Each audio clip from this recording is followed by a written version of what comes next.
Would you believe that something as simple as doing your laundry is actually harder in London for an American?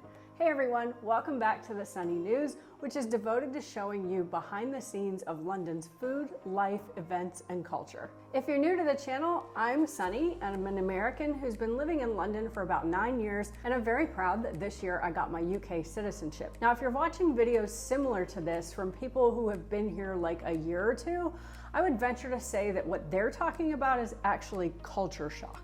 In my opinion, it takes a decent amount of time to go through culture shock and actually form your opinions about living in a new place. However, I do kind of wonder if, because I've been away from the US so long, that my perceptions of life there could be becoming blurry now. Listen to what I have to say in the video, and then in the comments, let me know if you think that my perceptions actually are becoming cloudy because I've been away from the US for so long. And remember, just because I'm indicating some things are harder doesn't mean I'm not happy living in London. You will always find pros and cons when you move somewhere different, and no place is perfect. So I'm coming clean with my first con, and that is laundry. Americans, you would be shocked if I told you about how many steps I had to go through in London just to do a load of laundry. You'll find most people have washer-dryer combos, and this really elongates the process and puts you at about a load per day. This is why when we go on holiday, I have tremendous anxiety when we come back because I am so OCD. Most dryers don't have the same kind of features that I guess I had in the US, so it takes about 3 hours to dry a load of clothes, and when you take them out of the dryer, they're so hot it feels like your hands are gonna melt. Now, you could air dry them, but that takes like a whole nother day, and I find that really suffocating. Another con is the process of getting a job. Really, unless you're moving here on an intra-company transfer or you're on the highly skilled workers list, you're really gonna find it takes a lot longer to get a job in London. And then when you do get a job, you'll probably find that you're making about half the salary that you made in the US, and that is after the exchange rate. Another con is letting go of the American dream. You really are not going to find that concept here for obvious reasons. But in relation to that, I don't find mobility, either professionally or socially, very easy in this country. English people, again, in the comments, if you could write your ideas about why I feel this way, is it perhaps, part of your history or culture that people really don't have any flexibility in movement professionally or socially? I would really appreciate it. A con I find in this country is making friends here can be really hard.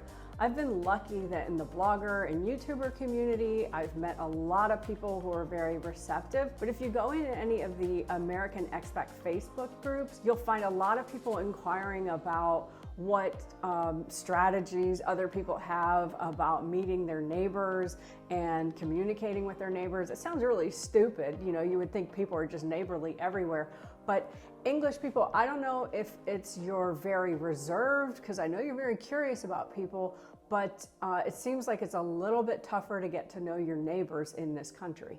Let's pause for just a second so I can say if I didn't truly love London, and obviously my husband, I wouldn't still be here. In fact, if you want to see our daily adventures when we visit pubs and restaurants and events and all the fun things to do here, give me a follow on social media. But if you're really keen to know everything that's happening in London, it's best to subscribe to the Sunny News email, which is linked in the description below.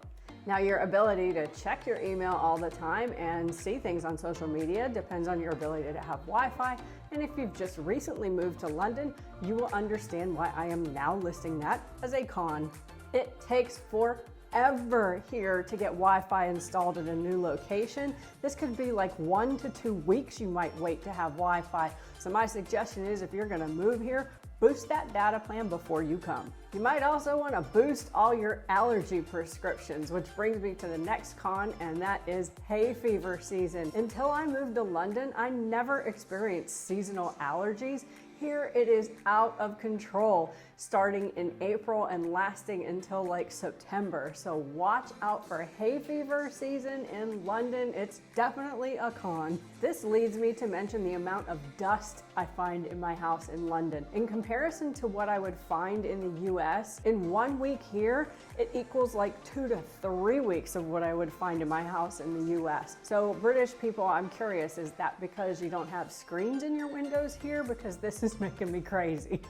For my final con, I'm going to very clearly say that it's really difficult to figure out what British people mean. Americans can be criticized for being too confident or perhaps rude, but if you're British, sometimes you speak with so many hidden meanings, I just can't figure out what you're trying to say. For example, if a British person would say, "Oh, okay, it's my fault," what they're thinking is, "It's entirely your fault, but I'm just being nice." So there's a lot of hidden meanings behind what a British person actually says and what they really mean. So it is literally harder to understand what people mean in the UK. Whether you're American or British, I would love to know what you think in the comments. I'm gonna let you wonder if I said that as an American or a British citizen. So I guess you'll have to decide, do I really wanna know? Well, either way, I do hope that you're respectful and nice if you choose to write anything. For more American views behind the scenes of London's food, life, events, and culture, keep watching the Sunny News. I publish new videos every Sunday, and I'll see you in the next video.